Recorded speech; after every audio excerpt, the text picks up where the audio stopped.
Naranasan mo na bang huminto at itanong kung para saan ba talaga ang lahat ng iyong pagod? Madalas nating iisip na ang tagumpay ay nasa material na bagay lang, pero may mas malalim na dahilan kung bakit ka narito ngayon. Sa videong ito, hihimayin natin ang 10 aral na magbubukas ng iyong isipan tungkol sa iyong tunay na misyon. Napakahalaga na tapusin mo ang panonood hanggang sa huling sandali. Dahil sa nasa huli ang susi na magpapabago sa takbo ng iyong tadhana habang buhay.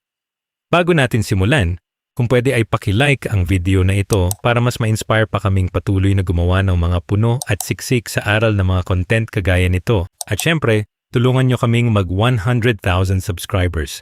Maraming salamat po. Aral number 1, ang konsepto ng huling kanin. Marahil ay madalas mong marinig na ang tagumpay ay tungkol sa pagkakaroon ng malaking bahay, magarang sasakyan o maraming pera sa bangko, pero ang katotohanan ay mas malalim pa rito mga ka-daily. Ang tunay na layunin ng ating pag-iral ay hindi lang para mabusog ang sarili nating mga tiyan, kundi para matiyak na ang susunod na henerasyon ay hindi na muling makakaranas ng gutom na dinanas natin. Isipin mo ito bilang konsepto ng huling kanin, kung saan ang bawat pawis at pagod mo ngayon ay nagsisilbing binhi para sa isang bukas na may kasiguraduhan para sa iyong pamilya at komunidad. Kapag ang focus mo ay pansarili lang, ang tagumpay mo ay matatapos din sa sandaling mawala ka sa mundong ito. Pero kapag ang layunin mo ay maging instrumento ng kaginhawaan para sa iba, ang iyong pag-iral ay nagkakaroon ng walang hanggang kabuluhan. Hindi sapat na nakaangat ka sa buhay kung ang mga tao sa paligid mo ay naiwan sa ibaba, dahil ang tunay na sukatan ng isang makabuluhang buhay ay kung gaano karaming buhay ang nagbago dahil sa iyong mga naging desisyon at sakripisyo sa araw-araw. Sa mundong ito na puno ng kompetisyon, madali tayong maligaw sa pag-aakalang ang buhay ay isang karera kung sino ang may pinakamaraming ari-arian bago sumapit ang dulo. Ngunit kailangan nating maunawaan mga ka-daily na ang pagbuo ng generational wealth ay hindi lang tungkol sa pisikal na yaman, kundi sa pag-iiwan ng isang sistema na magpapatuloy kahit wala ka na. Ang paglipat mula sa survival mindset tungo sa legacy mindset ay nangangailangan ng matinding disiplina at pagbabago ng pananaw sa kung paano mo ginagamit ang iyong oras at resources.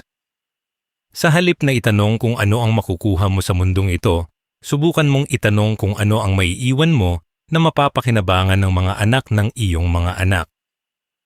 Ang bawat piso na iniipon mo at bawat negosyong itinatayo mo ay dapat may malinaw na direksyon para sa pangmatagalang seguridad at hindi para sa panandaliang yabang o luho lamang na madaling maglaho sa isang iglap.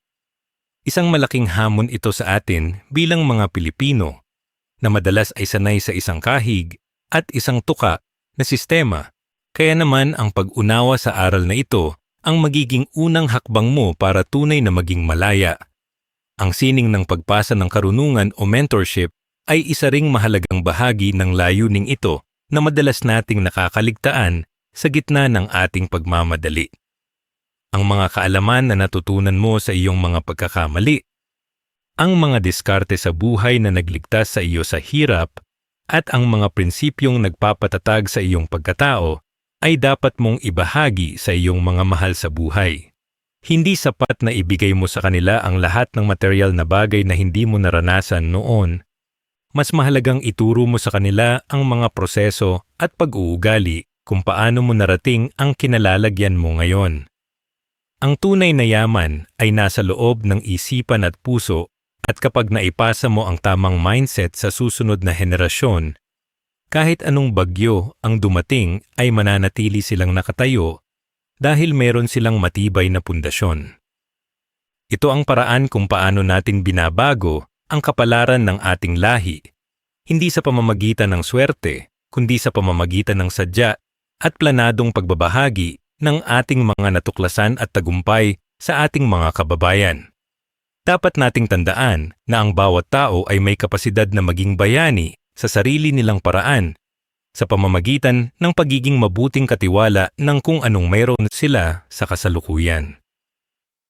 Ang pagbuo ng isang pangalan na hindi nabubura ng panahon ay hindi nangangailangan ng pagiging sikat sa buong mundo, kundi ang pagiging tapat at mapagbigay sa maliit mong bilog ng impluwensya. Kapag ikaw ay naging pundasyon ng lakas para sa iyong pamilya at naging inspirasyon sa iyong mga kapitbahay, sinisimulan mo nang tuparin ang iyong ultimate purpose na higit pa sa iyong sarili. Ang bawat sakripisyo mo sa trabaho at bawat pagtitiis mo sa hirap ay may mas malalim na dahilan kapag alam mong may mga taong sumasandal sa iyong katatagan. Huwag mong hayaan na ang iyong pagsisikap ay maging para sa sariling interes lamang, dahil ang pinakamalungkot na uri ng tagumpay ay ang pagiging nasa tuktok ng mag-isa habang ang mga taong mahal mo ay naiwan sa hirap. Ang iyong layunin ay magsilbing tulay para sa iba upang marating din nila ang kanilang sariling mga pangarap at mahanap ang kanilang sariling puwang sa ilalim ng araw. Sa huli mga ka-daily, ang huling kanin na tinutukoy natin ay ang simbolo ng iyong huling kontribusyon sa mundong ito bago ka magpaalam na puno ng kapayapaan sa iyong puso. Ang layunin mo ay makita ang iyong mga mahal sa buhay na sapat ang kakayahan, matibay ang prinsipyo, at may malasakit sa kapwa dahil iyon ang nakita at natutunan nila sa iyo habang ikaw ay nabubuhay. Ang buhay na may kabuluhan ay hindi nasusukat sa haba ng taon, kundi sa lalim ng epekto mo sa buhay ng ibang tao at sa kabutihang iniwan mo sa paligid mo. Kapag naintindihan mo na ang iyong pag-iral ay bahagi ng isang mas malaking kwento, mas magiging madali para sa iyo na bumangon araw-araw at harapin ang anumang pagsubok ng may ngiti sa iyong mga labi. Gamitin mo ang bawat pagkakataon upang maging biyaya sa iba. Dahil sa dulo ng lahat, ang tanging madadala natin ay ang pag-ibig at aral na ibinahagi natin habang tayo ay naglalakbay sa mundong ito. Ito ang tunay na diwa ng pagiging isang matagumpay na tao, at ito ang ultimate purpose na dapat nating lahat na pagsikapan na makamit habang meron pa tayong lakas at panahon. Aral number 2. Pagbasag sa hiram na pangarap. Marahil ay nararamdaman mo rin ito mga ka-daily, yung parang may daladala kang mabigat na pasan pero hindi mo alam kung kanino ba talaga ito galing o bakit mo ba ito bit-bit. Marami sa atin ang lumaki sa isang sistema kung saan ang ating mga pangarap ay hindi naman talaga atin, kundi mga pangarap na ipinahiram lang sa atin ng ating mga magulang, ng ating mga kamag-anak o ng dikta ng ating lipunan.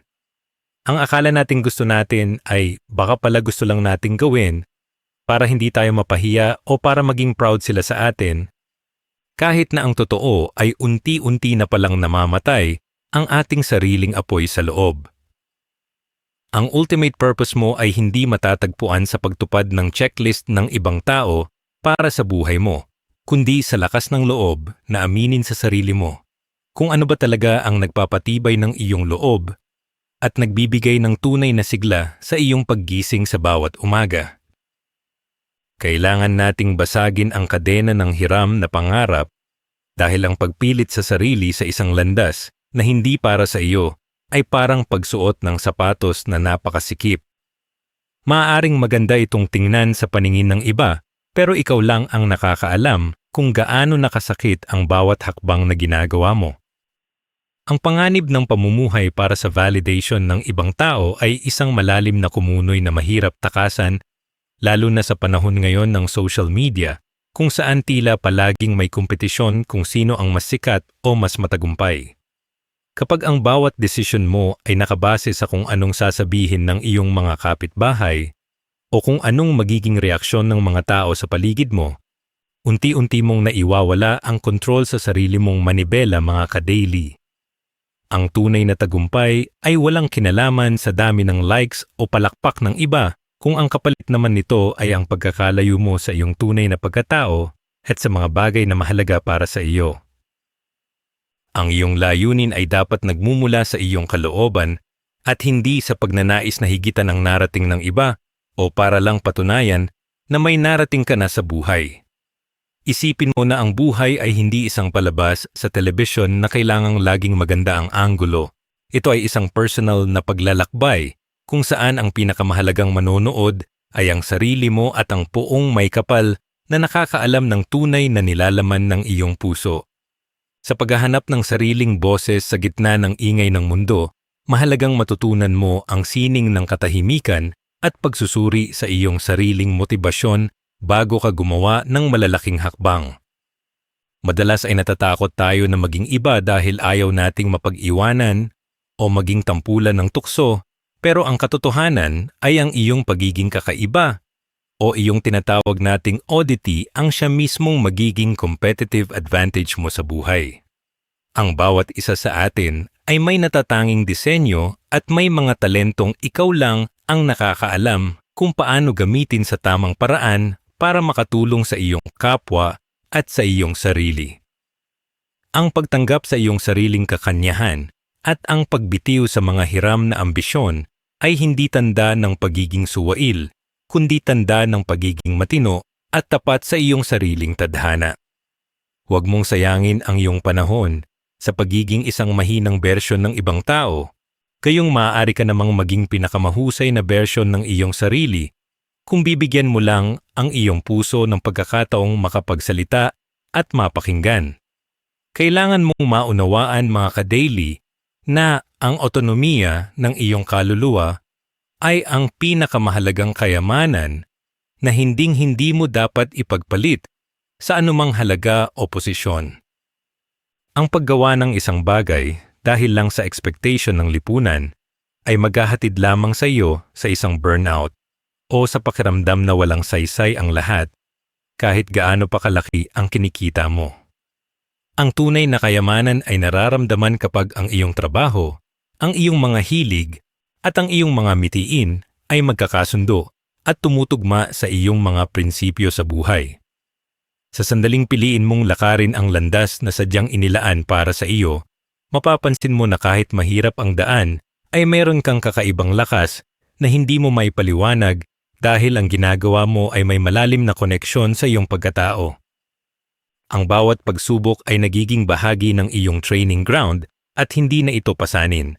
Dahil alam mong ang dulo ng iyong pagsisikap ay ang katuparan ng isang pangarap na ikaw mismo ang nagtanim, nag-alaga at nagpalago sa loob ng mahabang panahon.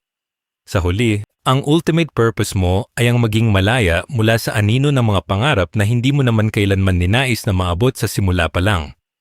Ang pagbasag sa hiram na pangarap ay isang radical na hakbang ng pagmamahal sa sarili, na magbibigay sa iyo ng kapayapaan na hindi kayang ibigay ng kahit anong material na bagay sa mundong ito. Huwag kang matakot na magsimula muli kung kinakailangan o baguhin ang iyong direksyon kung naramdaman mong naliligaw ka na sa kagustuhan ng iba. Dahil ang buhay mo ay ikaw ang may-ari at hindi ang iyong mga kritiko. Sa pagtatapos ng araw, ang mahalaga ay masabi mong namuhay ka ng tapat sa iyong sarili at hindi ka naging anino lang ng inaasahan ng ibang tao sa iyong mga ka-daily.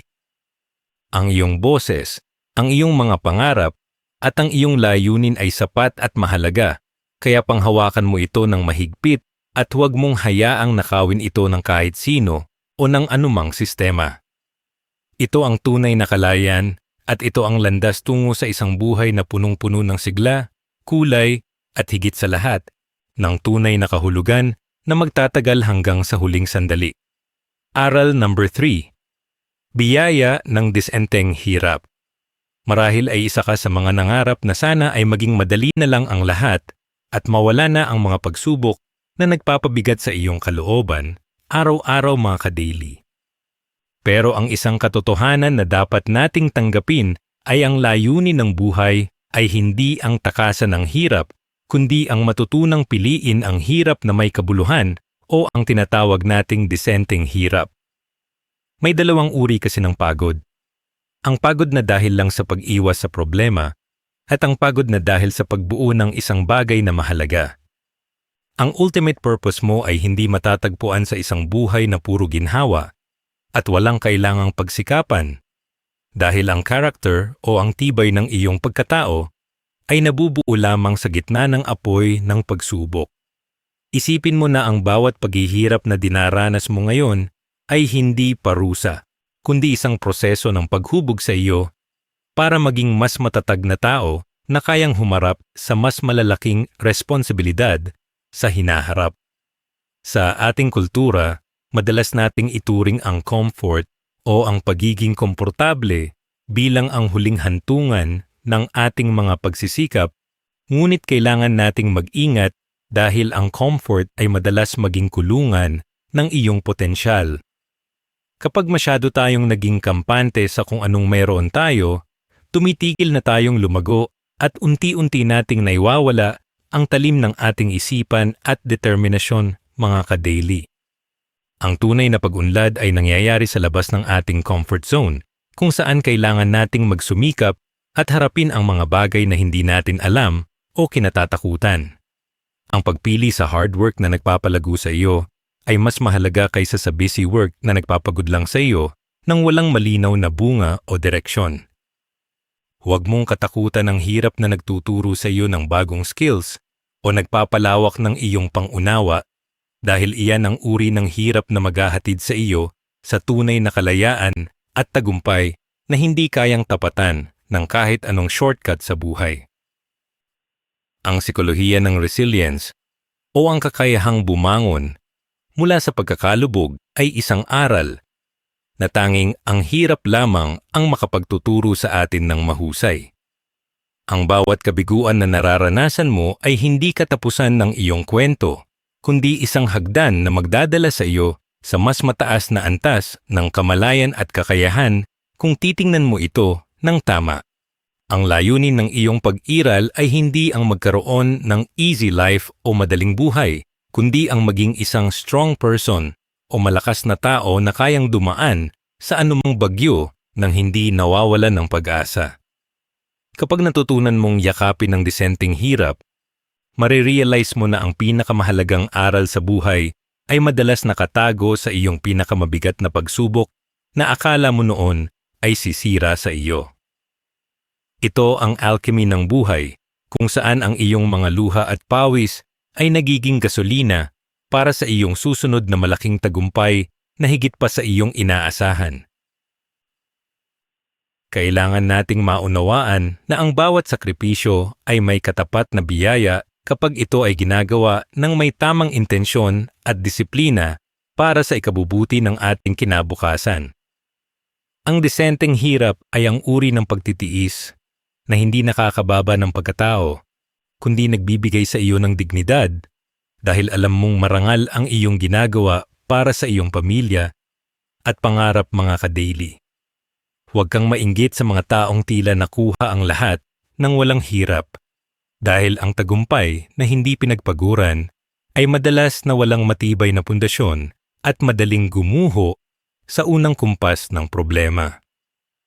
Ang iyong layunin ay patunayan sa sarili mo na kaya mong lampasan ang mga limitasyon na inakala mo noon na hangganan mo na, at sa prosesong iyon ay matutuklasan mo ang tunay na galing mo. Ang bawat gabi na puyat ka sa pag-aaral o pagtatrabaho at bawat araw na tinitiis mo ang pagod ay mga investment na magbubunga ng isang buhay na may malalim na saysay at dangal. Sa huli, mga ka-daily, ang biyaya ng disenteng hirap ay ang katahimikan ng loob na nararamdaman mo tuwing gabi dahil alam mong ibinigay mo ang lahat at naging tapat ka sa iyong misyon. Ang ultimate purpose mo ay ang maging isang inspirasyon sa iba, na ang kahirapan ay hindi hadlang kundi isang hamon na dapat harapin ng may taas noong paninindigan at malinis na puso. Ang buhay ay hindi tungkol sa kung gaano kakabilis nakarating sa dulo, kundi sa kung gaano ka naging matatag habang dinadaanan ang bako-bakong daan patungo sa iyong destinasyon. Panghawakan mo ang iyong mga pangarap ng may higit na tapang at huwag mong hayaan na ang pansamantalang hirap ay magpatigil sa iyong paglalakbay tungo sa iyong tunay na pag-iral. Ang bawat hirap na may kabuluhan ay isang hakbang palapit sa iyong pinakamagandang bersyon. Kaya naman ituring mo itong isang biyaya at hindi isang sumpa habang ikaw ay patuloy na lumalaban sa hamon ng buhay. Aral number 4. Silent Stewardship, ang pamamahala sa dilim. Ang tunay na sukatan ng iyong pagkatao at ang pinakamalalim na bahagi ng iyong ultimate purpose ay hindi lumalabas kapag ikaw ay nasa ilalim ng liwanag ng entablado o kapag maraming nakatingin sa iyo mga ka-daily. Ang silent stewardship ay ang disiplina ng paggawa ng tama at ang patuloy na pagpapakitang gilas sa iyong trabaho o advokasya kahit walang pumapalakpak, walang nagla-like sa Facebook, at walang nagbibigay ng parangal. Sa mundo natin ngayon na tila lahat ay kailangang i-post at i-broadcast para masabing may kabuluhan ang ginagawa, ang pananatiling tapat sa iyong misyon sa gitna ng kadiliman ay isang pambihirang katangian. Ang iyong layunin ay hindi ang maging sikat o maging sentro ng atensyon, kundi ang maging isang matibay na haligi na kayang humawak ng mabibigat na responsibilidad nang hindi nangangailangan ng palagiang validation mula sa ibang tao. Kapag natutunan mong pamahalaan ang iyong buhay, nang may integridad sa mga oras na ikaw lang ang nakakaalam, doon mo tunay na mapapatunayan na ang iyong mga prinsipyo ay hindi lang pang-display, kundi bahagi na ng iyong dugo at laman. Madalas tayong mahulog sa bitag ng performative success o iyong tagumpay na pang-showbiz lang, kung saan mas mahalaga ang hitsura ng ating buhay kaysa sa tunay na kalidad nito, mga ka-daily. Kailangan nating maunawaan na ang pundasyon ng pangmatagalang yaman at respeto ay nabubuo sa mga sandaling tayo ay nag-iisa habang nag-aaral, nagpaplano, at gumagawa ng mga mahihirap na desisyon ng walang audience. Ang integridad ay ang pagpili sa kung ano ang tama kaysa sa kung ano ang madali o kung ano ang magpapasikat sa iyo sa paningin ng karamihan. Ang ultimate purpose mo ay maging isang tao na mapagkakatiwalaan sa dilim dahil ang iyong character ay hindi nagbabago base sa kung sino ang nakatingin o kung anong pakinabang ang makukuha mo sa isang sitwasyon. Isipin mo na ang bawat maliliit na kilos mo na walang nakakakita ay parang paglalagay ng mga brick sa isang gusali. Maaaring hindi pa ito nakikita ng mundo ngayon, pero sa takdang panahon ay magugulat na lang sila sa tibay ng istrukturang nabuo mo sa katahimikan. Ang pagiging tapat sa mga maliliit na bagay o ang tinatawag nating micro-habits ay ang sikreto para pagkatiwalaan ka ng mas malalaking oportunidad sa hinaharap. Kung hindi mo kayang ayusin ang iyong higaan, maging on time sa usapan, o maging tapat sa maliliit na sentimo, paano ka pagkakatiwalaan ng universo sa isang malaking negosyo o sa pamumuno ng isang komunidad, mga ka-daily? Ang silent stewardship ay tungkol sa pagbibigay ng iyong 100% sa bawat gawain, gaano man ito kaliit o kawalang halaga sa tingin ng iba, dahil alam mong ang bawat kilos mo ay bahagi ng pagpapatatag sa iyong sarili. Ang iyong layunin ay gawing natural na bahagi ng iyong pagkatao ang kahusayan at katapatan hanggang sa hindi mo na kailangang magpanggap o magsikap na magmukhang mabuti dahil iyon na talaga ang iyong pagkakakilanlan. Ang bawat tahimik na panalo mo sa iyong sarili laban sa katamaran at maling tukso ay mas mahalaga kaysa sa anumang trophy na maaari mong makuha sa harap ng maraming tao.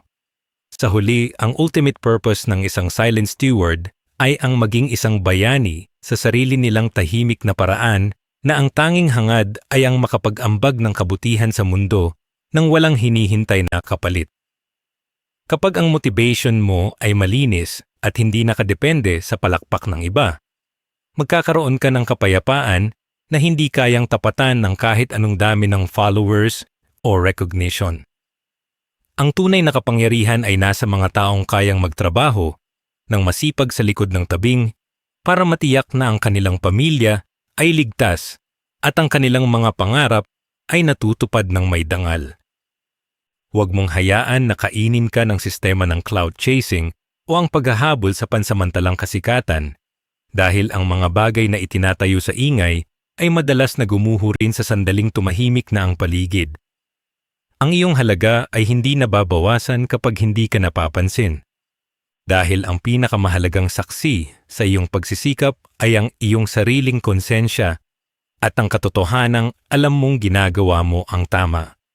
Isang malaking hamon ito mga ka-daily, lalo na sa kultura nating mga Pilipino na mahilig sa selebrasyon at pagkilala, pero ang pagyakap sa silent stewardship ang magliligtas sa iyo sa panganib ng pagiging mapagkunwari. Ang iyong layunin ay ang makatulog ng mahimbing sa gabi, dahil alam mong naging tapat ka sa iyong misyon, at naging mabuting katiwala ka ng iyong talento at oras kahit walang nakasubaybay na kamera. Ang bawat patak ng pawis mo sa dilim ay may katumbas na ningning sa takdang panahon na hinding-hindi makukuha ng mga taong puro salita lang at walang gawa. Manatili kang mapagkumbaba at magpatuloy sa pagbuo ng iyong pangarap ng tahimik dahil ang tagumpay na nagmula sa silent stewardship ay ang uri ng tagumpay na may lalim, may saysay, at higit sa lahat, may basbas ng katotohanan. Ito ang tunay na kahulugan ng pamamahala sa iyong buhay at ang ultimate purpose na magdadala sa iyo sa isang antas ng tagumpay na hindi kayang sirain ng anumang paninira o inggit ng ibang tao. Aral number 5, Alkimya ng sakit tungo sa silbi. Marahil ay may daladala kang sugat sa iyong puso na hanggang ngayon ay hindi pa rin lubusang naghihilom, mga ka-daily. Ang pakiramdam na ikaw ay biktima ng pagkakataon, ng kahirapan, o ng mga taong nanakit sa iyo ay isa sa pinakamabigat na pasan na maaaring dalhin ng isang tao. Ngunit ang isa sa pinakamalalim na sikreto ng buhay ay ang tinatawag nating alkimya ng sakit, kung saan ang iyong pinakamalalim na sugat ay maaari mong gawing pinakamabisang gamot para sa ibang tao. Ang ultimate purpose mo ay hindi ang hayaan na ang iyong nakaraan ang sumira sa iyong kinabukasan, kundi ang gamitin ang bawat hapdi na naranasan mo bilang gasolina upang makatulong sa mga taong kasalukuyan pa ring dumadaan sa dilim na kinalubugan mo noon. Kapag binago mo ang tingin mo sa iyong mga scars at itinuring mo itong mga badge of honor, dun mo sisimulang makita na ang bawat luha ay may katumbas na aral na maaari mong ibahagi upang makapagbigay ng pag-asa sa iba. Sa ating paglalakbay, madali tayong mahulog sa victim mindset o ang palagiang paninisi sa ating tadhana kung bakit tayo naghihirap o kung bakit tayo nabigo, mga ka-daily. Ang pag-alis sa kaisipang ito ay nangangailangan ng matinding desisyon na gawing inspiration ang nararanasang frustration sa halip na hayaan itong maging lason sa iyong sistema. Ang konsepto ng wounded healer ay nagsasabing ang mga taong nakaranas ng matinding pagsubok ang may pinakamalakas na boses para magturo ng katatagan dahil alam nila ang tunay na pakiramdam ng nasa ibaba. Ang iyong nakaraan na puno ng diskriminasyon o kakulangan ay hindi dapat maging hadlang, kundi isang matibay na pundasyon ng iyong determinasyon na hindi na ito mararanasan muli ng iyong mga mahal sa buhay. Ang layunin mo ay ipakita sa mundo na ang isang pusong nadurog ay kayang mabuo muli at maging mas malakas pa kaysa noong una, na may kakayahang magbigay ng liwanag sa iba. Paggamit sa iyong personal na trauma bilang isang makapangyarihang kagamitan sa negosyo o sa iyong career ay isang paraan upang maging produktibo ang iyong mga negatibong karanasan. Marami sa mga pinakamatagumpay na tao sa buong mundo ay nagsimula sa matinding galit o lungkot na kanilang ginamit para lumikha ng mga solusyon sa problema ng lipunan, mga ka-daily. Kung naranasan mo ang magutom, baka ang layunin mo ay magtayo ng negosyong titiyak na may makakain ng iba. Kung naranasan mo ang hindi mapakinggan, baka ang misyon mo ay maging boses para sa mga walang boses. Ang paghahanap ng layunin sa pamamagitan ng paglutas sa problemang dati mong kinalubugan ay nagbibigay sa iyo ng isang unfair advantage dahil alam mo ang bawat detalye ng hirap na iyon. Ang iyong pait ay nagiging bait o pain para sa tagumpay at ang bawat hakbang mo palayo sa iyong madilim na kahapon ay isang tagumpay para sa buong sangkatauhan. Ang transformation mula sa pagiging biktima tungo sa pagiging victor o nagwagi ay nangyayari sa sandaling tanggapin mo na ikaw ang may control sa iyong reaction sa mga nangyari sa iyo. Ang ultimate purpose mo ay hindi ang kalimutan ng sakit, kundi ang bigyan ito ng bagong kahulugan na kapakipakinabang sa iyong kapwa at sa iyong sariling paglago, mga ka-daily. Huwag mong ikahiya ang iyong pinagdaanan dahil ang iyong kwento ng pagbangon ay maaaring siyang tanging bagay na kailangang marinig ng isang taong malapit ng sumuko sa buhay. Sa bawat pagkakataon na pinipili mong tumulong sa kabila ng iyong sariling mga pinagdaraanan, pinapatunayan mo na ang kabutihan ay laging mas malakas kaysa sa anumang pait ng mundo. Ang pagiging bukas sa iyong mga kahinaan at kung paano mo ito nalampasan ay nagbibigay ng tunay na koneksyon sa iyong mga kababayan at nagpapatibay sa iyong imahe bilang isang tunay na leader at inspiration. Sa huli, mga ka-daily, ang alkimya ng sakit tungo sa silbi ay ang pinakamataas na anyo ng pagpapakita ng pagmamahal sa buhay at sa poong may kapal. Ang iyong layunin ay hindi lang ang makaligtas o maging matagumpay para sa sarili mo, kundi ang maging isang buhay na patotoo na walang anumang hirap ang kayang pumatay sa espiritu ng isang taong may malinaw na misyon. Ang bawat sugat mo ay magiging bintana kung saan makikita ng iba ang liwanag, at ang bawat sakit na iyong dinaanan ay magsisilbing mapa para sa mga taong naliligaw pa sa kagubatan ng kawalan ng pag-asa. Manatili kang matatag at patuloy na i-convert ang iyong mga negatibong enerhiya tungo sa mga positibong aksyon na magpapabago sa iyong paligid. Ito ang tunay na diwa ng pagkakaroon ng ultimate purpose, ang gawing sining ang iyong pagdurusa at gawing silbi ang iyong bawat karanasan sa mundong ito. Aral number 6. Mastery of Presence, ang halaga ng ngayon. Madalas tayong masyadong nakapokus sa dulo ng ating paglalakbay na nakakalimutan na nating namnamin ang ganda ng bawat hakbang na ginagawa natin, mga ka-daily.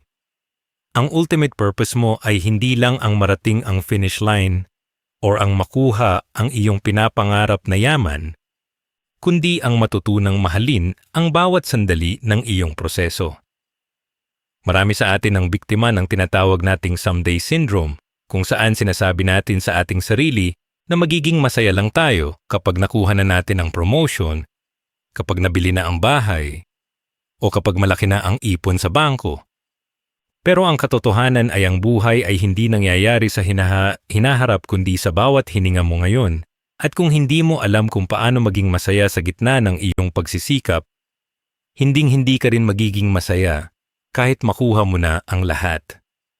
Ang pagiging present o ang ganap na pagdalo sa kasalukuyan ay ang pinakamalaking regalo na maibibigay mo sa iyong sarili at sa mga taong nagmamahal sa iyo, dahil ang oras ay ang tanging yaman na hindi mo na mababawi kapag ito ay lumipas na. Kailangan mong maunawaan na ang iyong tagumpay sa hinaharap ay bunga lamang ng kalidad ng iyong atensyon sa iyong ginagawa sa kasalukuyan, mga ka-daily.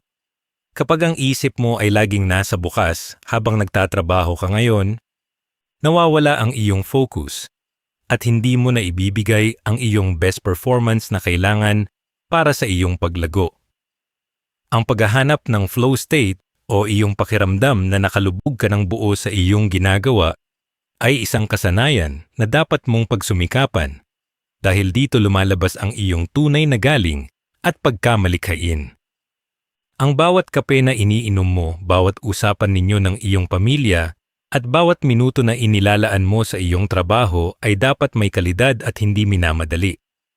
Ang layunin mo ay hindi ang matapos ang araw ng mabilis, kundi ang mabuhay sa loob ng araw na iyon ng may kabuluhan at sapat na kamalayan sa bawat nangyayari sa paligid mo. Ang mastery of presence ay tungkol din sa pagbibigay ng iyong buong atensyon sa mga taong mahalaga sa iyo nang walang distractions mula sa iyong cellphone o sa iyong mga alalahanin, mga ka-daily. Sa mundong ito na napakabilis ng takbo, ang pagbibigay ng iyong oras at pakikinig ng tapat ay isa ng radikal na paraan ng pagpapakita ng pagmamahal at respeto. Ang ultimate purpose mo ay hindi lang ang maging provider ng material na bagay, kundi ang maging isang sandigan na laging nandyan para sa iyong mga mahal sa buhay, hindi lang sa katawan, kundi pati na rin sa isip at damdamin. Kapag ikaw ay tunay na present, nakikita mo ang mga maliliit na biyaya na madalas nating malampasan gaya ng ngiti ng iyong anak, ang ganda ng pagsikat ng araw, o ang simpleng kapayapaan sa loob ng iyong tahanan. Ang mga maliliit na bagay na ito ang tunay na bumubuo sa isang mayamang buhay. At ang hindi pagpansin sa mga ito ay isang malaking kawalan na hindi kayang bayaran ng anumang halaga ng pera. Pagbalanse sa pagitan ng paghahanda sa hinaharap at pag-i-enjoy sa kasalukuyan ay isang sining na kailangan mong masterin upang hindi ka ma-burnout sa iyong mga ambisyon, mga ka-daily. Habang ikaw ay nag-iipon at nagpaplano para sa iyong kinabukasan, huwag mong kalimutan na ang ngayon ang tanging panahon na mayroon ka ng may kasiguraduhan. Ang layunin ay ang mamuhay ng may direksyon, pero hindi hinahayaan na ang iyong mga pangarap ay maging dahilan ng iyong palagiang pagkabalisa at stress. Isipin mo na ang bawat hakbang mo sa hagdan ng tagumpay ay isang destinasyon na rin sa sarili nito. Kaya naman dahan-dahan ka lang at matutong magpasalamat sa bawat maliit na panalo na nararanasan mo araw-araw. Ang kagalakan na matatagpuan mo sa kasalukuyan ay siyang magbibigay sa iyo ng lakas upang ipagpatuloy ang laban kahit gaano pa kalayo ang iyong target na destinasyon sa buhay. Sa huli, mga ka-daily, ang ultimate purpose mo ay matatagpuan sa kalidad ng iyong bawat ngayon dahil ang kabuuan ng iyong buhay ay koleksyon lamang ng mga sandaling pinili mong pagsumikapan at pahalagahan. Ang pagiging bihasa sa sining ng pagdalo sa kasalukuyan ay magpapalaya sa iyo mula sa pagsisisi sa nakaraan at takot sa hinaharap na siyang dalawang pinakamalaking magnanakaw ng kaligayahan. Gawin mong misyon ang maging gising sa bawat pagkakataon, na ang bawat kilos mo ay may kasamang intensyon at ang bawat salita mo ay may dalang katapatan. Kapag natutunan mong i-master ang iyong presence, mapapansin mo na ang buhay ay hindi na isang mabigat na pasanin, kundi isang magandang sayaw na puno ng kulay at kahulugan. Manatili kang mulat at mapagpasalamat dahil sa dulo ng lahat, ang pinakamahalagang bersyon ng iyong sarili ay ang bersyong kasalukuyang nagbabasa at nakikinig sa mga aral na ito upang maging mas mabuting tao. Number 7. Social Architecture. Pagbuo ng tamang paligid. Sinasabi nila na ikaw ang average ng 5 people o 5 tao na madalas mong nakakasama, at ito ay isang katotohanan na hindi mo dapat balewalain mga ka-daily. Ang social architecture ay ang sining ng sinasadyang pagpili at pagbuo ng iyong paligid upang ito ay tumugma sa iyong ultimate purpose at mga pangarap sa buhay. Hindi ka kailanman lalago sa isang lupang hindi angkop sa iyong binhi. Kaya kung ang mga tao sa paligid mo ay puro negatibong pananaw, walang ambisyon o palaging humihila sa iyo pababa, asahan mong mahihirapan kang maabot ang iyong potensyal.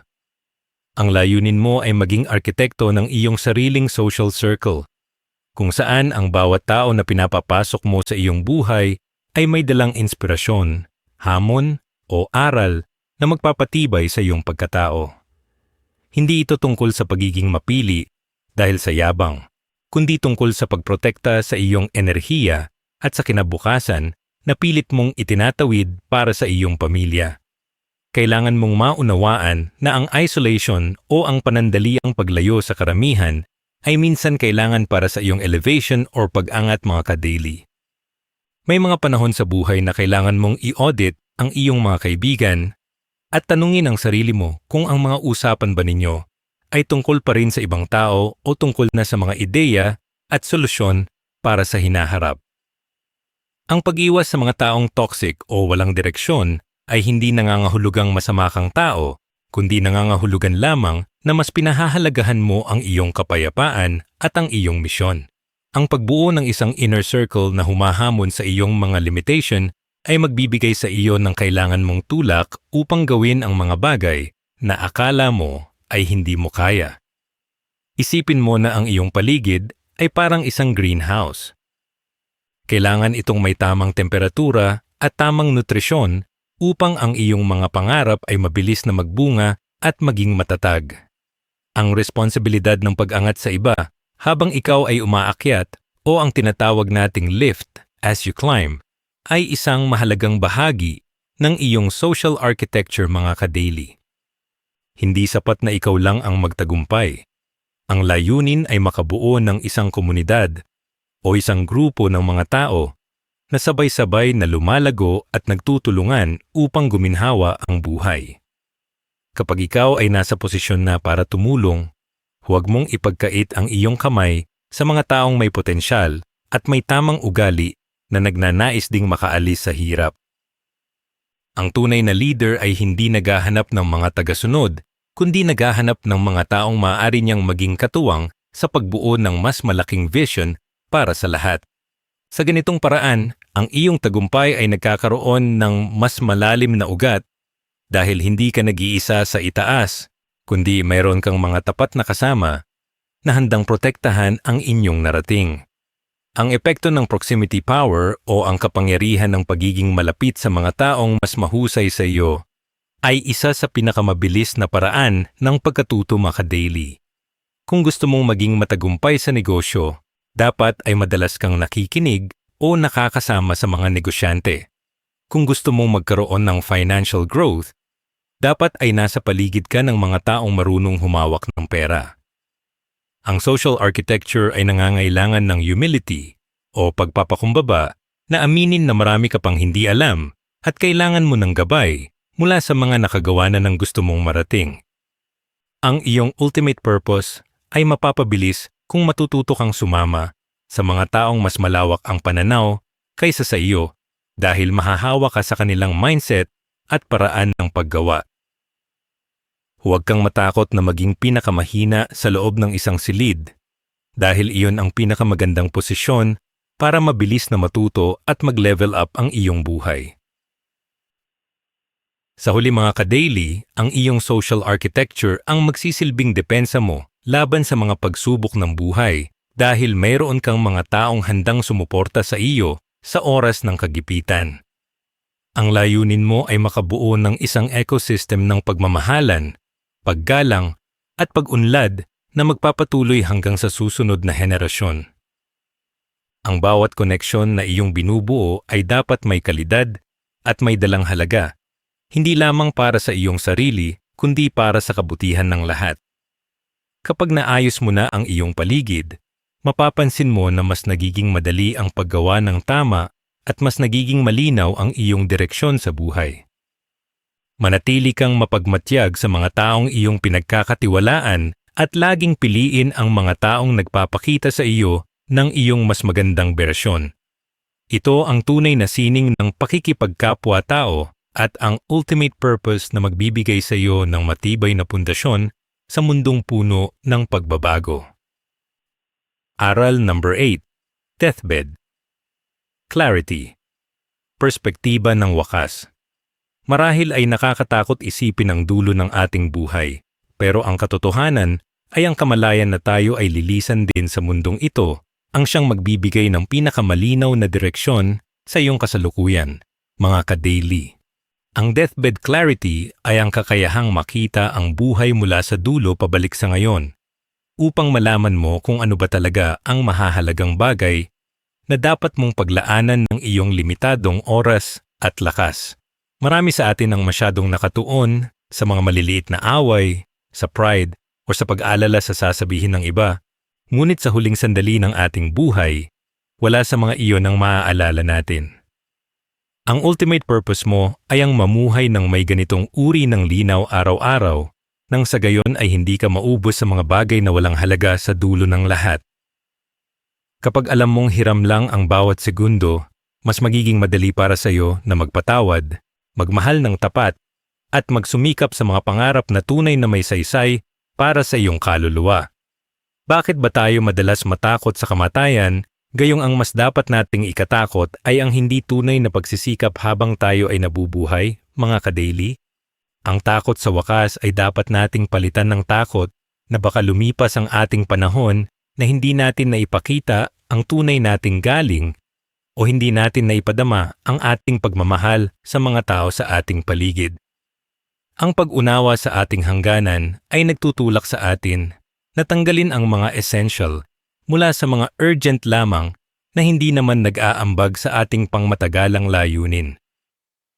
Ang kamatayan ay nagsisilbing pinakamahusay na tagasalan ng ating mga prioridad. Dahil sa harap nito, tanging ang mga gawaing may tunay na malasakit at integridad ang natitira.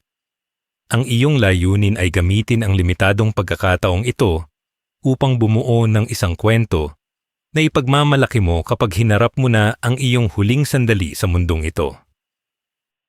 Isipin mo ang katanungan na ito. Anong sasabihin nila sa iyong lamay? Bilang gabay sa iyong mga desisyon sa araw-araw, mga ka-daily. Hindi nila babanggitin doon kung gaano karami ang naging followers mo o kung gaano kaganda ang iyong mga gamit, kundi kung paano mo sila pinaramdam na mahalaga sila at kung paano mo hinarap ang mga pagsubok ng may dangal. Ang ultimate purpose mo ay ang mag-iwan ng isang bakas ng kabutihan at inspirasyon na magpapatuloy kahit wala ka na sa pisikal na anyo. Ang pagtutuon ng oras sa pagbuo ng karakter at pagtulong sa kapwa ay ang pinakamagandang investment na maaari mong gawin dahil ito lang ang uri ng kayamanan na hindi kumukupas. Huwag mong hayaang ang iyong buhay ay maging isang serye ng mga sana o what if, kundi gawin mo itong isang matapang na pagpapahayag ng iyong pag-iral sa pamamagitan ng paggawa ng mabuti habang may panahon pa. Ang pagtanggal sa mga bagay na walang halaga o ang tinatawag nating minimalism of the soul ay isang mahalagang bahagi ng pagkakaroon ng deathbed clarity, mga ka-daily. Kailangan nating matutunang bitawan ang mga galit, inggit, at ang walang hanggang paghahabol sa material na bagay na hindi naman natin madadala sa kabilang buhay. Ang iyong layunin ay ang punuin ang iyong buhay ng mga karanasan at koneksyon na magbibigay sa iyo ng kapayapaan sa iyong pagtulog tuwing gabi. Sa halip na mag-ipon ng mga gamit na magiging basura rin balang araw, mas mabuting mag-ipon ka ng mga sandali ng kagalakan at mga aral na maaari mong ipamana sa susunod na henerasyon. Ang bawat desisyon mo ngayon ay dapat pumasa sa pagsusulit ng iyong future self na nakatingin sa iyo mula sa dulo ng iyong buhay. Tinitiyak na hindi mo sinasayang ang biyaya ng iyong pag-iral. Sa huli, mga ka-daily, ang ultimate purpose mo ay ang iwanan ang mundo ng mas mabuti kaysa noong dinatnan mo ito sa pamamagitan ng iyong mga naging kontribusyon at impluensya.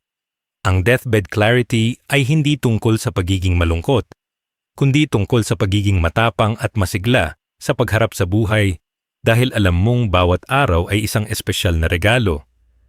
Ang layunin mo ay makarating sa dulo na walang dalang pagsisisi, kundi isang pusong puno ng pasasalamat dahil nagawa mo ang lahat ng iyong makakaya para sa iyong misyon. Huwag mong hintayin na tumanda ka o magkasakit bago mo ma-realize ang tunay na halaga ng buhay. Simulan mo na ngayong araw na mamuhay ng may katuturan at pagmamahal. Ito ang tunay na karunungan na magpapalaya sa iyo sa takot at magbibigay sa iyo ng isang buhay na tunay na kahanga-hanga at walang hanggan ang epekto sa mundong ito. Aral number 9, Infinite Curiosity, ang pagiging habambuhay na mag-aaral. Marahil ay akala ng iba na kapag nakatapos na sa pag-aaral o mayroon ng matatag na trabaho ay sapat na ang kanilang nalalaman. Pero ang totoo mga ka-daily, ang ultimate purpose mo ay ang huwag tumigil sa pagtuklas. Ang infinite curiosity ay ang pagpapanatili ng isang bukas na isipan na handang matuto ng mga bagong bagay kahit gaano pa katanda o kasing unlad ang iyong narating sa buhay. Sa mundong ito na napakabilis ng pagbabago, ang iyong kakayahang mag-adapt at matuto ng mga bagong skills ang magsisilbing proteksyon mo laban sa pagkakaluma o pagiging irrelevant. Ang layunin mo ay maging isang habambuhay na estudyante ng buhay, kung saan ang bawat karanasan, bawat taong nakakasalamuha, at bawat pagkakamali ay itinuturing mong isang mahalagang leksyon. Kapag namatay ang iyong kuryosidad, doon din nagsisimulang huminto ang iyong pag-unlad. Kaya naman, panatilihin mong buhay ang apoy ng pagtatanong at paghahanap ng katotohanan. Kailangan mong maunawaan na ang panganib ng pagiging isang arrogant expert o ang pag-aakalang alam mo na ang lahat ay ang pinakamalaking hadlang sa iyong tunay na potential, mga ka-daily. Ang mga taong pinakamatagumpay sa buong mundo ay ang mga taong aminadong marami pa silang hindi alam. Kaya naman palagi silang nagbabasa, nakikinig, at nag-oobserba sa kanilang paligid. Ang pagyakap sa beginner's mindset ay nagbibigay sa iyo ng kakayahang makita ang mga oportunidad na hindi nakikita ng iba dahil sila ay nakakulong na sa kanilang mga lumang paniniwala. Ang iyong ultimate purpose ay hindi ang maging pinakamatalino sa loob ng isang silid, kundi ang maging pinakagutom sa karunungan upang patuloy mong mapabuti ang iyong sarili at ang iyong serbisyo sa kapwa. Ang tunay na yaman ay hindi lang nasa bank account, kundi nasa lawak ng iyong pangunawa at sa talas ng iyong isipan na handang tumanggap ng mga bagong ideya. Ang paghahanap ng katotohanan sa gitna ng napakaraming maling impormasyon sa internet ay isa ring mahalagang bahagi ng aral na ito na dapat nating seryosohin, mga ka-daily. Bilang isang responsableng mamamayan, ang iyong layunin ay linangin ang iyong critical thinking o ang kakayahang suriin ang bawat impormasyong dumarating sa iyo bago mo ito paniwalaan o ibahagi sa iba. Ang infinite curiosity ay hindi lang tungkol sa pagkuha ng impormasyon, kundi tungkol sa pag-unawa sa bakit at paano sa likod ng mga bagay-bagay upang hindi ka madaling madala ng agos ng maling opinyon. Ang iyong intellectual wealth o ang kayamanan ng iyong isipan ay ang tanging investment na hinding-hindi mananakaw sa iyo at lalong lumalago habang ibinabahagi mo ito sa iyong mga kababayan. Sa pamamagitan ng patuloy na pag-aaral, nagiging mas matatag ka sa paggawa ng mga desisyong pinansyal, sosyal at personal na magdadala sa iyo sa mas magandang buhay. Ang kagalakan ng pagkatuto ay dapat mong ituring na sustansya ng iyong kaluluwa upang hindi ka makaramdam ng pagkabagot sa iyong araw-araw na gawain, mga ka-daily. Ang bawat bagong kasanayan na iyong natututunan, maging ito man ay tungkol sa teknolohiya, pagluluto, pagnenegosyo o pakikipagkapwa-tao, ay nagdaragdag ng kulay at saysay sa iyong pag-iral. Ang iyong ultimate purpose ay ang gamitin ang iyong mga natutunan upang makalikha ng mga solusyon sa mga problema ng iyong pamilya at ng iyong komunidad. Huwag kang matakot na magmukhang tanga sa simula ng iyong pag-aaral ng isang bagong bagay, dahil lahat ng eksperto ay nagsimula rin bilang mga baguhan na hindi sumuko sa pagtatanong. Ang pagiging mausisa ay isang tanda ng kabataan ng puso at isip na siyang magbibigay sa iyo ng sigla upang harapin ang bawat umaga ng may bagong pag-asa at bagong plano. Sa huli, mga ka-daily, ang infinite curiosity ay ang susi upang manatili kang relevant at kapaki-pakinabang sa mundong patuloy na nag-i-evolve sa bawat segundo. Ang layunin mo ay ang iwanan ng mundong ito na may mas malalim na pangunawa kaysa noong pumasok ka rito, at ang iyong paglalakbay sa pagkatuto ay dapat magtapos lamang sa huling hininga mo. Ang bawat libro na binabasa mo, bawat podcast na pinakikinggan mo, at bawat aral na natututunan mo sa iyong pagsubok ay bahagi ng pagbuo sa iyong ultimate purpose. Manatili kang mapagkumbaba sa harap ng malawak na karunungan ng mundo at laging piliin ang maging estudyante kaysa maging kritiko. Kapag ginawa mong misyon ang habambuhay na pagkatuto, mapapansin mo na ang buhay ay hindi nauubusan ng sorpresa at ang bawat araw ay isang pagkakataon upang maging mas mahusay na bersyon ng iyong sarili para sa kabutihan ng lahat. Aral number 10. Radical Responsibility. Ang ganap na pagmamay-ari. Marahil ay sanay tayo na isisi ang ating kalagayan sa ating mga magulang, sa gobyerno, sa ating boss, o sa malas na tadhana, pero ang pinakamahalagang aral na dapat mong matutunan, mga ka-daily, ay ikaw ang arkitekto ng iyong sariling kapalaran. Ang radical responsibility ay ang ganap na pag-ako sa lahat ng resulta sa iyong buhay, maging ito man ay tagumpay o kabiguan, nang walang anumang dahilan o palusot. Ang ultimate purpose mo ay magsisimulang magkaroon ng hugis sa sandaling tanggapin mo na ikaw ang may hawak ng manibela at hindi ka lang isang pasahero sa sarili mong biyahe. Kapag itinigil mo na ang pagiging biktima ng iyong sitwasyon, doon mo mababawi ang kapangyarihan na baguhin ang iyong bukas dahil ang taong marunong managot sa kanyang sarili ay ang taong may kakayahang kontrolin ang kanyang destinasyon. Hindi mo man kontrolado ang lahat ng nangyayari sa paligid mo, kontrolado mo naman ang iyong reaksyon at ang mga susunod mong hakbang upang itama ang anumang pagkakamali. Ang pagbasag sa blame culture o ang kultura ng paninisi ay isang matapang na hakbang na magpapalaya sa iyo mula sa pagiging dependent sa tulong ng iba mga ka-daily. Marami sa atin ang naghihintay ng tamang panahon o ng tulong mula sa ibang tao bago magsimulang kumilos.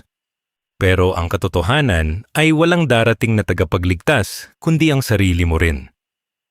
Ang layunin mo ay maging source o ang pinagmumulan ng solusyon sa halip na maging isa sa mga tagareklamo na wala namang ginagawa kundi maghanap ng butas sa iba. Ang radical responsibility ay nangangailangan ng matinding disiplina at katapatan sa sarili na aminin kung saan ka nagkulang at kung ano ang kailangan mong baguhin upang makuha ang iyong ninanais na resulta. Kapag inako mo ang lahat ng iyong desisyon, mawawala ang iyong galit sa mundo dahil alam mong ang iyong kalagayan ay bunga lamang ng iyong mga naging pagpili at hindi dahil sa pananabutahe ng ibang tao.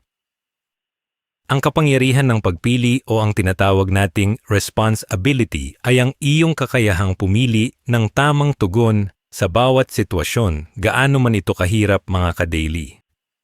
Ang mga hamon sa buhay ay laging nandyan, pero ang iyong ultimate purpose ay ang manatiling matatag at gawing pagkakataon ang bawat krisis sa pamamagitan ng pag-ako sa responsibilidad. Sa halip na itanong kung bakit ito nangyayari sa iyo, itanong mo kung ano ang maaari mong gawin tungkol dito at kung paano ka magiging mas mabuting tao dahil sa karanasang ito. Ang ganap na pagmamay-ari sa iyong buhay ay nangangahulugan din na hindi mo na kailangang maghintay ng permiso mula sa kahit sino upang maging masaya o maging matagumpay. Ang kalayaan na nagmumula sa pag-ako sa iyong sariling buhay ay ang pinakamataas na anyo ng maturity na maghahatid sa iyo sa isang antas ng tagumpay na hindi kayang tibagin ng anumang panlabas na puwersa. Ang bawat aspeto ng iyong buhay, mula sa iyong kalusugan, iyong pananalapi hanggang sa iyong mga relasyon, ay dapat mong ituring na iyong personal na proyekto na ikaw lang ang may pananagutan mga ka-daily. Kung hindi mo gusto ang iyong nakikita sa salamin o sa iyong bank account, huwag kang magalit sa mundo. Sa halip ay gumawa ka ng plano at kumilos ka ng may determination upang baguhin ito. Ang iyong layunin ay ang maging isang tao na mapagkakatiwalaan hindi dahil sa iyong mga salita, kundi dahil sa iyong mga resulta na bunga ng iyong sariling pawis at pagod. Ang radical responsibility ay ang pundasyon ng tunay na liderato. Dahil bago mo mapamunuan ang ibang tao, kailangan mo munang mapatunayan na kaya mong pamunuan at disiplinahin ang iyong sariling-sarili. Ang bawat hakbang mo tungo sa ganap na pag-ako sa iyong buhay ay isang hakbang palayo sa mediocrity o pagiging karaniwan lamang at palapit sa iyong pinakamagandang version. Sa huli mga ka-daily, ang huling aral na ito ang magbubuklod sa lahat ng ating napag-usapan tungkol sa ultimate purpose. Ang iyong tunay na layunin ay ang pagbuo sa pinakamagandang version ng iyong sarili sa pamamagitan ng ganap na responsibilidad. Ang buhay ay hindi isang bagay na nangyayari sa iyo, kundi isang bagay na nililikha mo sa bawat desisyon at bawat kilos na iyong ginagawa araw-araw. Ang pagiging isang matagumpay na Pilipino sa makabagong panahon ay nangangailangan ng pag-alis sa mindset ng pag-asa sa swerte o sa tulong ng iba, at pagyakap sa katotohanan na ikaw ang may hawak ng susi sa iyong sariling langit. Manatili kang tapat, manatiling matatag, at higit sa lahat, manatiling responsable sa iyong tadhana dahil sa dulo ng lahat, ikaw lang at ang puong may kapal ang magsusuri sa bunga ng iyong paglalakbay. Ito ang wakas ng ating outline, pero ito ang simula ng iyong tunay na pag-iral ng may ganap na kapangyarihan at malinaw na layunin sa mundong ito. Sa pagtatapos ng ating paglalakbay, mga ka-daily, sana ay naging malinaw sa iyo na ang the ultimate purpose ay hindi isang destination na mararating mo lang balang araw, kundi isang paraan ng pamumuhay na pinipili mo sa bawat segundo. Mula sa pagbasag sa mga hiram na pangarap hanggang sa pag-ako ng radikal na responsibilidad sa iyong tadhana, ang tunay na layunin ng iyong pag-iral ay ang maging pinakamahusay na bersyon ng iyong sarili para sa kapakanan ng iba. Huwag mong kakalimutan na ang iyong mga sugat ay may silbi, ang iyong katahimikan ay may kapangyarihan, at ang iyong bawat ngayon ay may katumbas na ginto. Ang pinakamahalagang aral na dapat mong dalhin ay ito. Ikaw ang arkitekto ng iyong buhay at may kakayahan kang mag-iwan ng legacy na hindi kayang burahin ng panahon. Humayo ka, gamitin ang mga aral na ito at gawing inspirasyon ang iyong kwento para sa ating mga kababayan. Kung nagustuhan ninyo ang videong ito, huwag kalimutang i-like at i-share. I-comment sa baba ang gustong aral na natutunan ninyo para makatulong din sa iba. At para sa mas marami pang ganitong content, mag-subscribe na sa ating YouTube channel ang The Filipino Daily. Maraming salamat.